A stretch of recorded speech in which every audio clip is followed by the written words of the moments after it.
ভাঙর জুড়ে একটাই কথা, হসপিটাল কই, হসপিটাল কই? কেন রে বাবা, 5 বছরে কথা একবারও তুললিনি, আজকে তুলছিস কেন?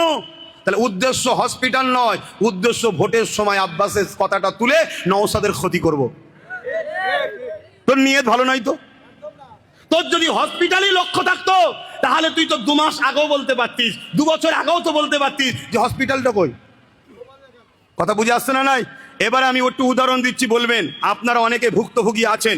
ধরুন একটা অঞ্চলে 15টা বুথ আছে, তার মধ্যে হয়তো 15টা বুথের মধ্যে 13টা বুথ হয়তো শাসকের পক্ষে গেছে, 2টো হয়তো বিরোধীর দিকে গেছে। ওই 2টো বিরোধীকে কাজ করতে দেওয়া হয়? কেন করতে দেওয়া হয় না? কারণ কি? এই রাজনীতির সচেতন নেই বলেই তো মরছেন। কারণ হচ্ছে একটা, ও যদি কাজ করে ফেলে তাহলে এর পরের বছর এই 13টাও ফসকে যাবে। ওকে কাজ কোনোভাবে করতে দিস না।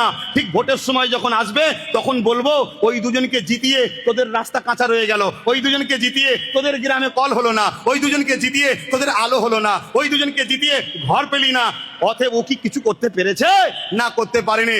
তাহলে মানুষ বলবে সত্যিই তো, তাহলে এই দুজনকে দিবার দরকার নেই, চল ওই চোরেদের সাথেই আবার চল যায়। কথা মাথায় ঢুকছে না? ঢোকে না?